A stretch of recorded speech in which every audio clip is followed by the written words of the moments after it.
Hi friends, कैसे हैं आप सब। उम्मीद है किताबों का सफ़र बहुत अच्छा चल रहा होगा, है ना। दोस्तों, थंबनेल देख के आप सोच रहे होंगे कि आज मैं धार्मिक किताब लेकर क्यों आ गई हूँ। रामचरितमानस सिर्फ एक धार्मिक किताब नहीं है, यह उच्च कोटि की साहित्यिक कृति है। यहाँ तक कि सिर्फ हिंदी साहित्य का ही नहीं, वरन पूरे विश्व साहित्य की उत्कृष्ट रचनाओं में इसका नाम है। आज हम लोग मानस के साहित्यिक पक्ष को ही जानेंगे। पर आप सोच रहे होंगे कि अभी रामनवमी है नहीं, दशहरा भी नहीं है, फिर आज का दिन मैंने मानस के लिए क्यों चुना है। दोस्तों, पिछले दिनों आदिपुरुष का टीजर रिलीज हुआ, आप सबने देखा होगा। बहुत सारे लोग इसके पक्ष में होंगे, बहुत सारे इसका बायकॉट कर रहे होंगे। इस टीजर के बाद राम और राम कथा, मानस सब एक बार फिर से चर्चा में आ गए। तो मुझे लगा यह सही समय है कि मानस के बारे में बात की जाए, अपने दोस्तों को बताया जाए कि उन्हें कम से कम एक बार मानस का पाठ तो करना ही चाहिए, ताकि जो कथा है मूल रूप में उसकी जानकारी आपको हो। और आप भले ही राम को मानते हो न मानते हो, लेकिन इससे संबंधित कोई भी वाद विवाद बात होगी तो आप अपनी बात ठीक से रख सकेंगे। और दूसरे नज़रिए से देखें तो एक अच्छी साहित्यिक कृति पढ़ने का जो सुख है वह आपको मिलना चाहिए। इसे पढ़ के आपको मिलेगा, मैं बताती हूँ कैसे। यूँ तो मानस के पाठ की एक ज्ञात्मक परंपरा भी रही है। आपके घरों में जो बुजुर्ग लोग होंगे वे मानस का पाठ एक लय में करते होंगे, जिसे सुनना बहुत सुखद लगता है। आप उस तरीके से भी पढ़ सकते हैं और एक साधारण काव्य रचना जैसे हम पढ़ते हैं वैसे भी पढ़ सकते हैं, आपकी मर्जी है। पता है तुलसीदास जी ने मानस की रचना कितने दिन में की थी? 2 वर्ष 7 महीने और 26 दिन। और ठीक रामनवमी के दिन इसकी रचना पूर्ण हुई थी। यूँ तो तुलसीदास कहते हैं कि उन्होंने मानस की रचना स्वांत सुखाय के लिए ली थी, अपनी संतुष्टि के लिए लिखी थी, किया था इसकी रचना। लेकिन जिन जिन लोगों ने इसे पढ़ा, विश्व के जिस भाषा में भी इसका अनुवाद हुआ और जिसने भी इसे पढ़ा, उसका यही कहना है कि मानस पढ़ते ही उसे स्वांत सुखाय का अनुभव होता है। मानस की जो साहित्यिक पृष्ठभूमि है वह भी कुछ इस तरीके से है कि रस निष्पादन होता ही होता है पढ़ने में।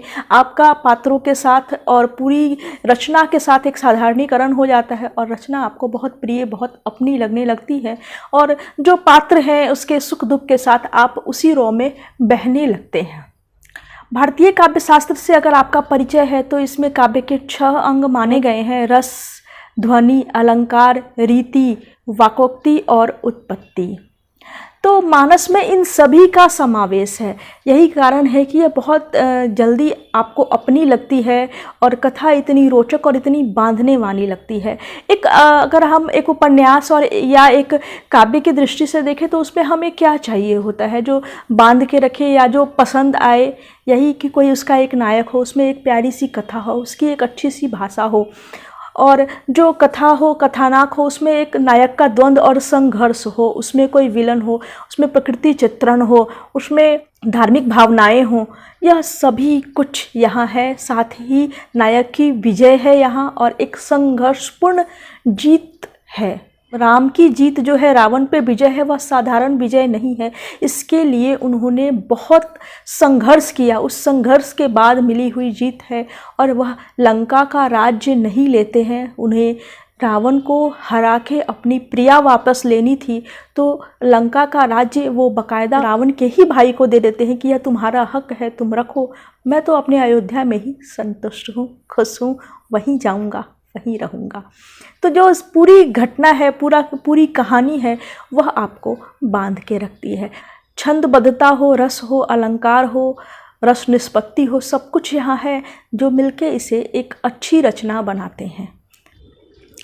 जो इसका रचना काल था, उस समय की जो मनस्थितियाँ थी, उसमें जिस प्रकार की रचना की आवश्यकता थी उसकी भी प्रतिपूर्ति यह रचना कर देती है, मानस कर देता है। और जो द्वैत अद्वैतवाद का द्वंद्व था, तुलसीदास ने इसे यहाँ पे समाप्त किया है। जन भावनाओं में शैव और वैष्णव की जो लड़ाई थी उसका समापन किया है। उत्तरकांड में सीता को लेकर के जो वाद विवाद चला करते थे उसका समापन किया है।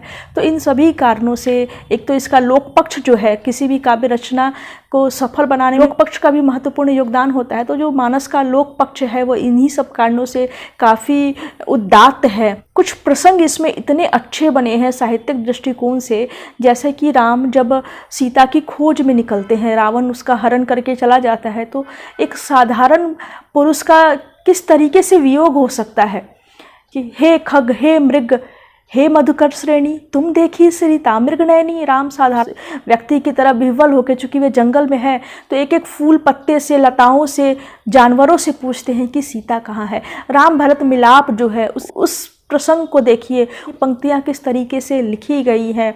और पुष्प वाटिका प्रसंग इसमें एक है। मेरी सिलेबस में संयोग से यह पढ़ना था मुझे ग्रेजुएशन के सिलेबस में, और पहली बार मैंने उसी समय मानस का पाठ किया था। मैंने तय किया कि मैं सिर्फ पुष्प वाटिका प्रसंग नहीं पढ़ूंगी, मैं पूरी मानस पढ़ूंगी। तो मैं पूजा रूम से लेके आ गई थी अपने कमरे में और डांट भी खाई थी कि अपने टेबल पर रख लिया, तुम्हारा टेबल जूठा है, ये वो मेरी दादी ने डांटा था। तो मैंने पहली बार मानस का पाठ उस समय किया। कंकन किनकिन जो पुष्प वाटिका प्रसंग है, कितनी अच्छी कविता है। अगर सिर्फ इसे एक कविता के रूप में देखें तो आप इसे बार बार पढ़ना पसंद करेंगे, और अगर आप एक बार इसका अर्थ पढ़ लेंगे साथ में और फिर से इसे पढ़ेंगे तो आपको बहुत मज़ा आ जाएगा। और सच्ची बात यह है कि जो ये पुष्प वाटिका प्रसंग है, सिर्फ मानस से ये उठा ले हम तो साहित्यिक दृष्टिकोण से किसी भी कविता के सामने यह श्रेष्ठ ठहरती है। पुष्पक विमान में बैठे सीता जिस तरीके से विलाप करती है, वो सारा प्रसंग भी बहुत मार्मिक और बहुत अच्छा बन पड़ा है। यहाँ पे मानस की एक और जो बड़ी विशेषता है, राजपुत्र राम राजा बनने वाले थे, जब वे वन में पहुँचते हैं तो एकदम साधारण मनुष्य बन जाते हैं। उनका जीवन सिर्फ साधारण मनुष्य की तरह नहीं है, उनके जीवन में जो कठिनाइयाँ आई हैं वे भी साधारण मनुष्य की तरह ही आती हैं। हाँ, राम उसका प्रतिकार बिल्कुल अपने तरीके से करते हैं जो कि साधारण मनुष्य नहीं कर पाते हैं, क्योंकि राम के पौरुष में वह चीज़ें थी। मानस की चर्चा हम कर रहे हैं तो एक बहुत ज़रूरी बात है जो हमें जान लेनी चाहिए। मानस की बदनामी है एक पंक्ति को लेकर के। एक्चुअली यह मानस की नहीं, तुलसीदास की बदनामी है। लोग कहते हैं कि तुलसीदास स्त्री विरोधी थे, ढोल गवार शूद्र पशु नारी सकल ताड़ना के अधिकारी। यह पंक्ति उन्होंने लिखी है और इसमें कहा है कि स्त्रियों को तो पीटना चाहिए, इसका वो समर्थन करते हैं। मैं आपको बता रही हूँ, जब आप मानस पढ़ेंगे, यह जो चौपाई है यह सुंदरकांड के अंत में है और यह समुद्र के द्वारा कहा गया है। राम सीता के बारे में जान जाते हैं कि वह रावण की कैद में लंका में है और लंका समुद्र के उस पार है। सारे बंदर भालू समुद्र पार नहीं कर सकते हैं, तो इतनी बड़ी सेना लेकर के समुद्र के पार कैसे जाएं? इसके लिए बाकायदा वे समुद्र से प्रार्थना करते हैं कि हे समुद्र, मुझे तुम रास्ता दे दो। और प्रार्थना करके वह इंतजार कर रहे होते हैं कि समुद्र मुझे कोई उपाय बताएगा। लेकिन 3 दिन बीत जाते हैं। समुद्र तो सोचता है कि अच्छा विनय कर रहे हैं, बैठे रहो, मैं कुछ नहीं करूँगा। तो राम क्रोधित हो जाते हैं, कहते हैं कि भयबुन होए न प्रीत, और वे धनुष का संधान करते हैं कि मैं आज समुद्र को सुखा ही दूंगा, ना ये रहेगा और न इस तरीके से इसकी अकड़ रहेगी। राम के बाण का संधान करते ही समुद्र में बहुत तेज हलचल होने लगती है। जो उसकी मछलियां हैं मरने लगती हैं, बहुत सारे जीव जंतु घबरा जाते हैं। तो समुद्र को लगता है कि अगर राम ने समुद्र सुखा दिया तो मेरा अस्तित्व क्या होगा, मेरे अंदर जो पलने वाले जीव जंतु हैं उसका क्या होगा। इसलिए घबराकर वह मणिमाणिक्य जो कि समुद्र के तल में होते हैं उनकी एक थाल सजा के वह वहाँ प्रकट होता है और क्षमा याचना करते हुए श्री राम से कहता है कि जो मेरा यह स्वभाव है, यह सिर्फ मेरा ही नहीं है, जल पृथ्वी अग्नि सबका स्वभाव ऐसा ही है, जड़ बुद्धि वाले होते हैं ये, और हम लोगों का यह स्वभाव आपका ही दिया हुआ है, इसलिए हमारी यह भूल क्षमा कर दें।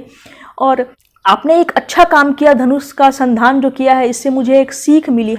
प्रभु भलकिन्ही मोहे सिख दीन्ही, जो यह पंक्तियां हैं वह यही कहता है समुद्र इसमें कि आपने मुझे सीख दे के अच्छा किया। और जो हम जैसे लोग जो हैं धोल गवार शूद्र पशु नारी हैं, इनको देखभाल और शिक्षा की ही आवश्यकता होती है। सकल ताड़ना के अधिकारी का यहाँ अर्थ यही है कि इनकी देखभाल की जाए, इनको शिक्षित किया जाए, दीक्षित किया जाए।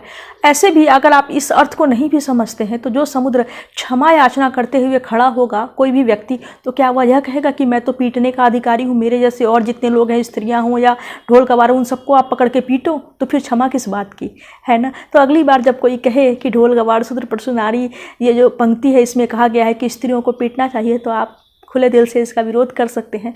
मानस की जो भाषा है वह हिंदी नहीं है या खड़ी बोली नहीं है, अवधी और ब्रजभाषा मिक्स है इसमें। और जिस समय यह लिखा गया काव्य उस समय मंगलाचरण की प्रथा थी, तो हर सर्ग में मतलब हर कांड में, कांड के रूप में लिखा है तुलसीदास जी ने इसे, तो हर कांड में मंगलाचरण है। संस्कृत के दोहे हैं उसमें, जिसमें देवताओं का आवाहन किया गया है, देवताओं को प्रणाम किया गया है। मानस के जो खंड है, सबसे पहला खंड आता है इसमें बाल कांड, खंड यानी कांड के रूप में इसे तुलसीदास ने लिखा है। तो पहला है बाल कांड, इसमें राम जन्म की कथा है और राम विवाह तक की कथा यहाँ पे आ जाती है। और इसके बाद होता है अयोध्या कांड, जिसमें राम के राज्याभिषेक की तैयारी है, फिर वन गमन का प्रसंग है और भरत जब ननिहाल से लौट के आ जाते हैं, राम वन को निकल जाते हैं, तब तक की कथा इसमें है। और इसके बाद शुरू होता है अरण्य कांड, जहाँ सीता का हरण हो जाता है, राम सीता की खोज में भटकते हैं और सबरी से मिलते हैं। यहाँ यह अरण्य कांड खत्म होता है। इसके बाद शुरू होता है किष्किंधा कांड, जिसमें राम हनुमान से मिलते हैं और फिर सुग्रीव के साथ उनकी मैत्री होती है। किष्किंधा कांड की समाप्ति होती है जामवंत जब हनुमान को उनके बल पौरुष के बारे में बता रहे होते हैं। फिर आता है सुंदर कांड, जिसमें हनुमान जी लंका दहन करते हैं और समुद्र जो रास्ता बताता है वहाँ तक यह कथा है सुंदरकांड में। सुंदरकांड समाप्त होता है तब शुरू हो जाता है लंका कांड, जिसमें राम रावण का वध करके सीता सहित वापस अयोध्या लौट जाते हैं। फिर आता है उत्तरकांड, राम राज्य की चर्चा है, सीता के पुत्रों के जन्म की कथा है और फिर कहानी समाप्त हो जाती है। रामचरितमानस का एक और पक्ष है, इसका मनोवैज्ञानिक पक्ष। देखिए, यह बहुत प्रेरणा देने वाली रचना है। अयोध्या के सम्राट हैं दशरथ, बुजुर्ग हो चुके हैं, पोते पोती खिलाने की उम्र आ गई है उनकी, लेकिन उनका कोई संतान नहीं है। और इसी उम्र में उन्हें पुत्र रत्न की प्राप्ति होती है, वो भी एक नहीं 4। राजकुमार बड़े हो जाते हैं, राज्याभिषेक का समय आता है, राम के राज्याभिषेक की तैयारी हो रही है। राम कितने खुश होंगे, सीता खुश होंगे कि अब वो महारानी बन जाएगी। और अचानक से जिस दिन राज्याभिषेक होना था उस दिन वनवास मिल जाता है। फिर भी राम विचलित नहीं होते हैं और इस प्रण को लेते हैं, उनके सामने जो चुनौती आई है इसका सामना करते हैं और वन चले जाते हैं। एक राजकुमार जब वन पहुंचता है तो आम व्यक्ति की तरह रहता है, तमाम कठिनाइयां सहता है, पत्नी का हरण हो जाता है, भाई को शक्तिवान लगता है। राम विलाप करते हैं लेकिन हिम्मत नहीं हारते और रावण पे विजय पा ही लेते हैं। फिर सीता उनको मिल जाती है, राज्य भी मिलता है। तो मनोवैज्ञानिक रूप से भी यह कथा हमें बहुत प्रभावित करती है और बांध के रखती है। तो इस कथा को आप पढ़िए और धार्मिक भावना से नहीं, बिल्कुल साहित्यिक किताब के रूप में पढ़िए। एक सुंदर सी काव्य रचना आपको पढ़ने को मिलेगी और फिर मुझे बताइए कि यह आपको कितनी पसंद आई। मिलती हूँ मैं अगली वीडियो में अगली किताब के साथ। बाय।